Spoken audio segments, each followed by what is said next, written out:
मेरा नाम है हरिया, मैं काम करता हूँ बहुत बढ़िया, खाता हूँ खाना और रोज गाता हूँ गाना। अरे यार, आज तो बहुत देर हो गई।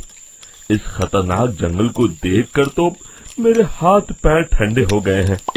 अगर मैं वक्त पर गांव नहीं पहुंचा तो मालिक बहुत नाराज हो जाएंगे। तभी हरिया को एक आवाज सुनाई देती है। सुनिए हरु जी। अरे, ये आवाज किसने दी? तभी हरिया को सामने कुछ दूर एक औरत खड़ी दिखाई देती है। अरे भाई, ये औरत अकेली इतनी रात को इस जंगल में क्या कर रही है? चलकर पूछना पड़ेगा। फिर हरिया अपनी बैलगाड़ी उस औरत के सामने लाकर रोक देता है और उससे पूछता है। अरे सुनिए, आप इतनी रात को इस खतरनाक जंगल में अकेली क्या कर रही हैं? तभी वो औरत मीठी आवाज में कहती है, अरे हरु जी, आप आ गए। मैं कब से आपका इंतजार कर रही थी। वैसे तो यहाँ से काफी लोग गुजर चुके हैं, लेकिन मैं खास आपका इंतजार कर रही थी। अच्छा, तुम सच कह रही हो? मुझे तो यकीन नहीं हो रहा है। वो क्या है ना, आज तक किसी ने मुझसे इतने प्यार से बात नहीं की। हाँ हाँ हरु जी, मैं सच कह रही हूँ। अब देर मत करिए और जल्दी से मुझे मेरे घर तक छोड़ दीजिए। हाँ हाँ, कौन सी बड़ी बात है, अभी छोड़ देता हूँ। आप मेरे पीछे बैलगाड़ी में बैठ जाइए और मुझे रास्ता बताते चलिए।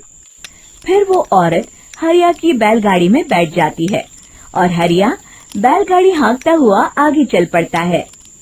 फिर उस औरत के बताए हुए रास्ते पर चलते चलते हरिया बैलगाड़ी लेकर एक काली गुफा के आगे आकर रुक जाता है। हरिया उस औरत से पूछता है, हाँ देवी जी, आपका घर कहाँ है? यहाँ तो एक गुफा के अलावा और कुछ नहीं है। तभी अचानक वो औरत हवा में उड़ने लगती है।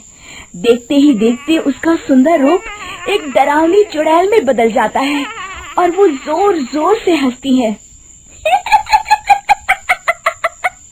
अरे तू तो एक नंबर का बेवकूफ निकला। तू तो बड़ी आसानी से मेरी बातों में आ गया। अरे मर गया रे, ये तो एक चुड़ैल है। हे भगवान बचा ले, ये तो बड़ी डरावनी दिखाई दे रही है। और फिर अगले ही पल हरिया की बैलगाड़ी में रखा सारा सामान हवा में उड़ता हुआ उस काली गुफा के अंदर चला जाता है और वो चुड़ैल भी उस गुफा के अंदर जाकर कहीं गायब हो जाती है।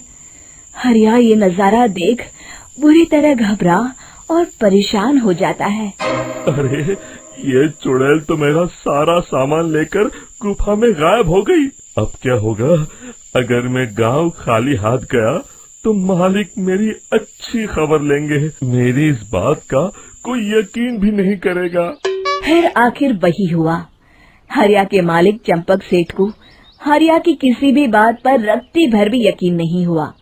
चंपक सेठ को लगा हरिया झूठ बोल रहा है और उसने ही लालच में आकर सारा सामान हड़प कर लिया है। फिर हरिया को बेईमान समझकर चंपक सेठ उसे काम से निकाल देता है। अगले दिन अपनी दुकान में परेशान बैठा चंपक सेठ गुस्से में बड़बड़ाता है। अरे, दुकान में तो सामान बिल्कुल भी नहीं है। अब मुझे ही शहर जाकर सामान लाना होगा। फिर वो अपनी बैलगाड़ी लेकर शहर चला जाता है। शहर से सामान लेकर जब चंपक सेठ वापस गांव लौट रहा होता है, तभी उसे एक आवाज सुनाई देती है।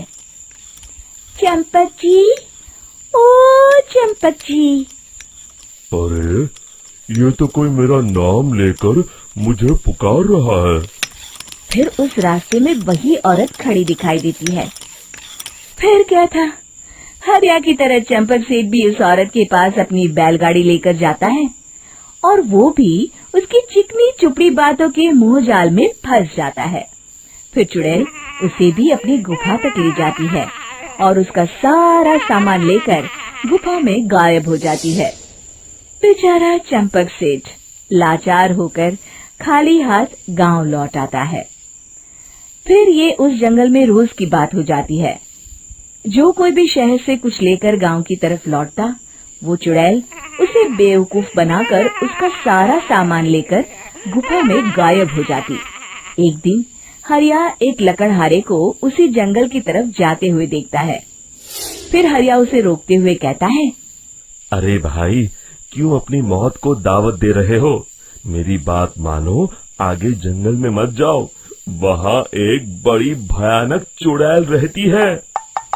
लकड़हारा हरिया की बातों को नजरअंदाज करते हुए कहता है, अरे भाई, मुझे पहले ही बहुत देर हो चुकी है, मुझे जाने दो भाई।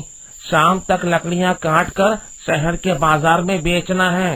तुम अपनी ये कहानी किसी फुर्सत में बैठे इंसान को सुनाओ, मैं तो चला। इतना कहकर लकड़हारा वहाँ से आगे जंगल की तरफ चला जाता है। फिर अगले दिन गांव के मुखिया के घर के बाहर बहुत सारे लोग जमा हो जाते हैं। तभी हाथ में कुल्हाड़ी लिए खड़ा लकड़हारा कहता है, अरे मुखिया जी, अब आप ही हमें बचाइए उस जंगल वाली चुड़ैल से। हमारा सारा काम तो शहर से ही होता है।